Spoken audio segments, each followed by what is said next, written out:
시대의 소망 제57장 내게 한 가지 부족한 것이 있으니.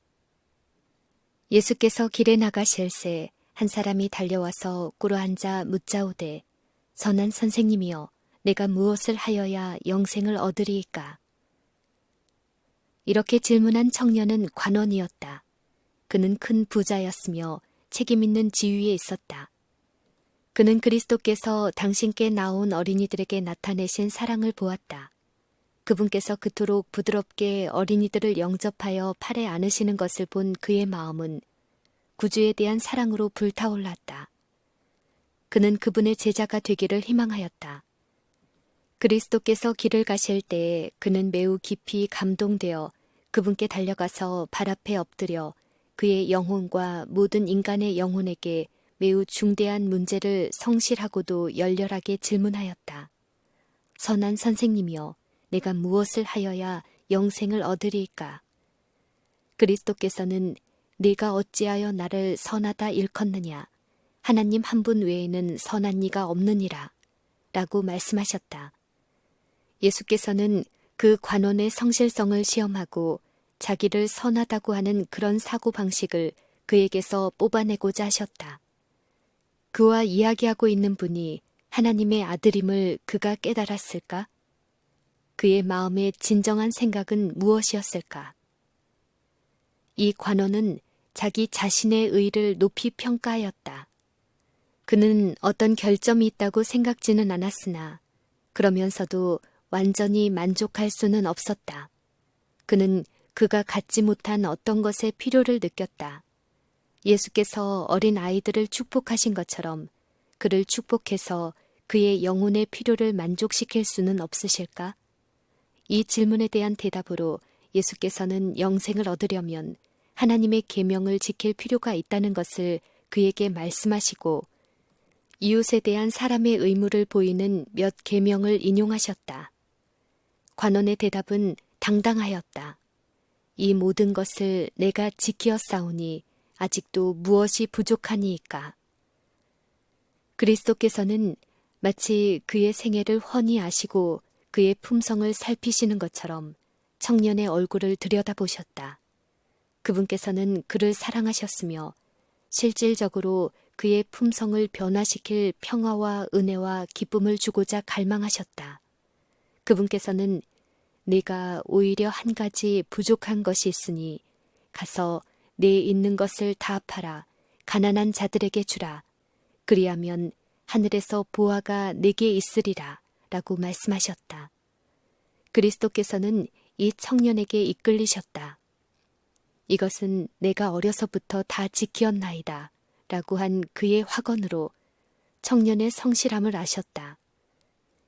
구주께서는 마음의 헌신과 그리스도인다운 선행의 필요를 깨달을 수 있게 해줄 분별력을 그의 마음속에 일으켜주고 싶으셨다. 그분은 하나님께 바칠 최고의 사랑을 의식하고 그 부족함을 그리스도의 완전하심 안에 숨기는 겸손하고 통회하는 마음을 그에게서 발견하기를 원하셨다. 예수께서는 만약 이 관원이 구원의 사업에 당신과 동역자가 된다면 이 청년이야말로 당신이 필요로 하는 도움이 될 것을 아셨다. 만일 그가 자신을 그리스도의 지도하에 둔다면 그는 선을 위한 한 능력이 되었을 것이다.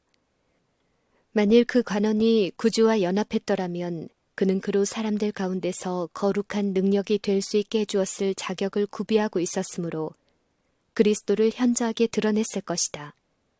그리스도는 그의 성품을 꿰뚫어 보시고 그를 사랑하셨다. 그리스도에 대한 사랑이 그 관원의 마음에 일어나고 있었다.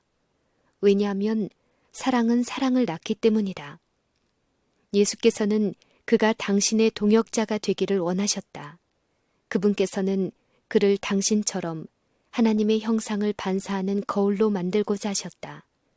그분께서는 그의 품성을 탁월하게 향상시켜 주께서 쓰실 수 있도록 성화시키기를 원하셨다. 만약 그 관원이 그때의 자신을 그리스도께 바쳤다면 그는 그리스도의 임재의 분위기 가운데서 성장했을 것이다. 그가 이것을 선택했더라면 그의 장래는 얼마나 달라졌을 것인가. 예수께서는 내게 오히려 한 가지 부족한 것이 있으니 네가 온전하고자 할진대 가서 네 소유를 팔아 가난한 자들을 주라. 그리하면 하늘에서 보화가 네게 있으리라. 그리고 와서 나를 좇으라. 라고 말씀하셨다. 그리스도께서는 관원의 마음을 읽으셨다. 그에게는 부족한 것이 한 가지밖에 없었지만 그것은 대단히 중요한 요소였다. 그는 심령 속에 하나님의 사랑을 필요로 하였다. 이 부족은 보충되지 않으면 그에게 치명적이 될 것이었는데 이는 그의 온 성질이 부패하게 될 것이기 때문이었다. 방종으로 말미암아 이기심은 더욱 굳어진다. 하나님의 사랑을 받기 위해서는 자신을 최고로 사랑하는 그 마음을 포기해야만 하였다. 그리스도께서는 이 사람에게 하나의 시험을 주셨다.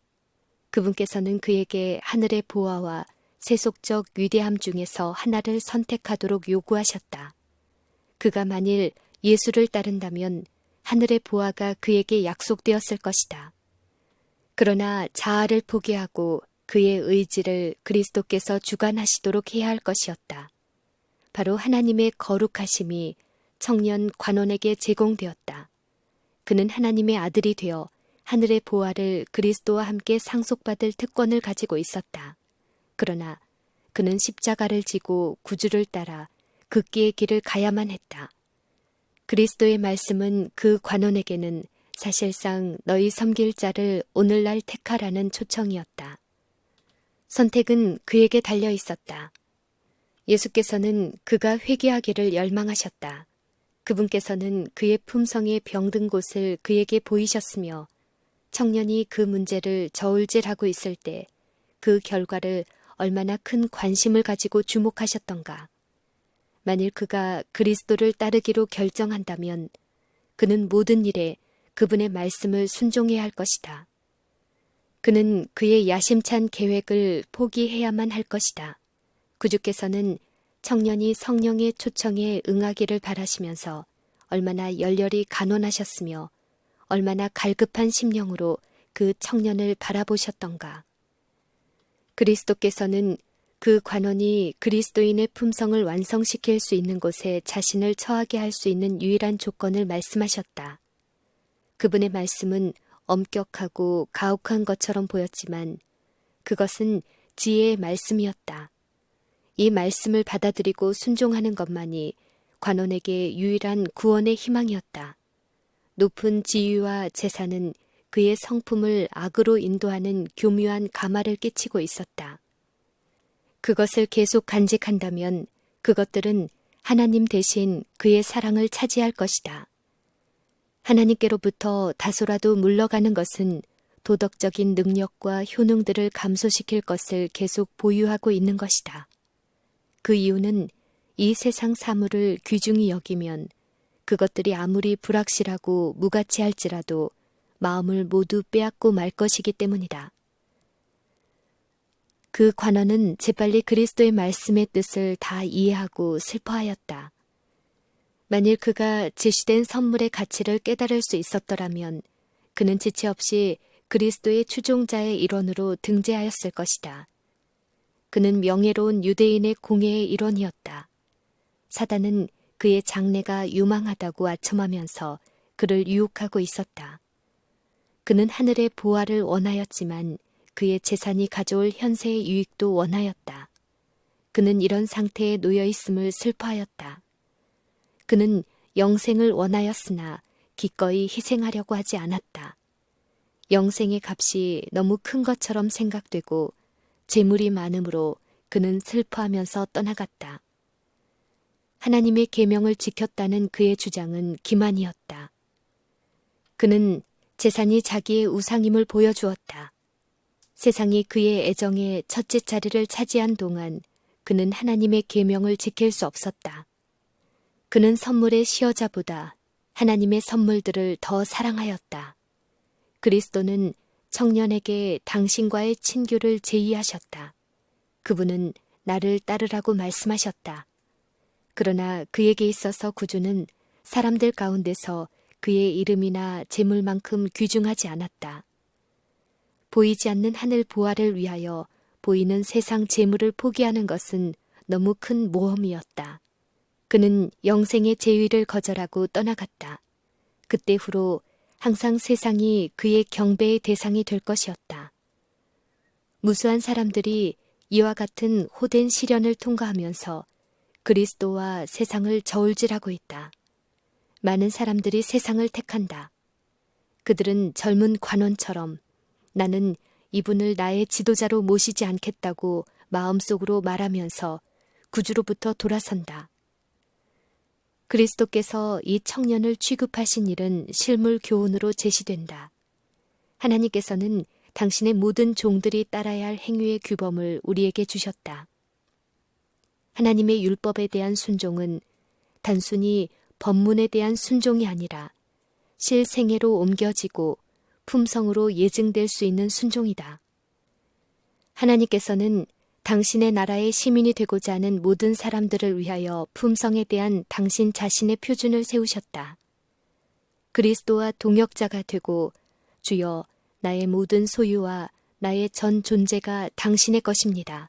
라고 말할 수 있는 사람만이 하나님의 자녀로 인정을 받을 것이다.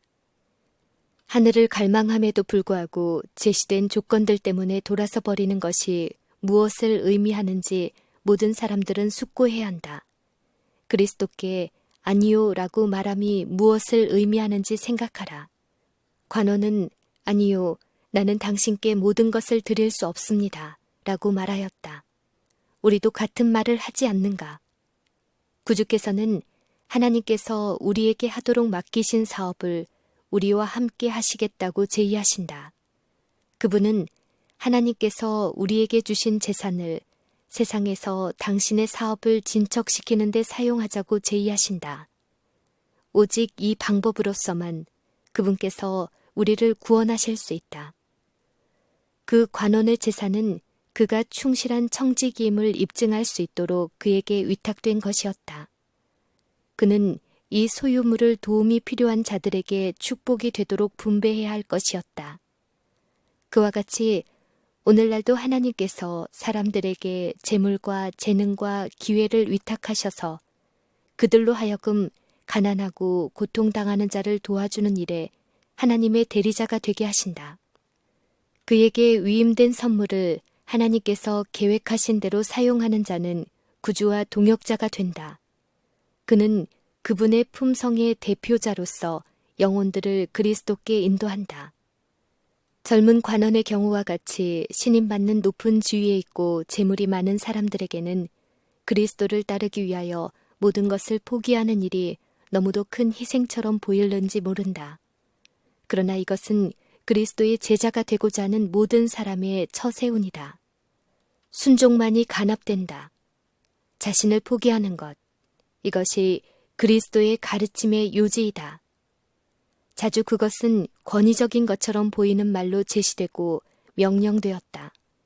왜냐하면 만일 마음에 품을 경우 사람을 송두리째 타락시키게 될 그런 것들을 잘라버리는 길 외에는 사람을 구원할 다른 방도가 없기 때문이다. 그리스도를 따르는 자들이 주의 소유를 주님께 돌려드릴 때에 그들은 착하고 충성된 종아, 내 주인의 즐거움에 참여할지어다 라는 말을 듣게 되는 그날, 그들에게 주어질 보물을 쌓고 있는 것이다. 그 앞에 있는 즐거움을 위하여 십자가를 참으사 부끄러움을 개의치 아니하시더니 하나님 보좌 우편에 앉으셨느니라. 구속받은 영혼들, 즉 영원히 구원 얻은 영혼들을 바라보는 기쁨이야말로 나를 따르라고 말씀하신 예수의 발자취를 따라가는 모든 사람들이 받을 보상이다.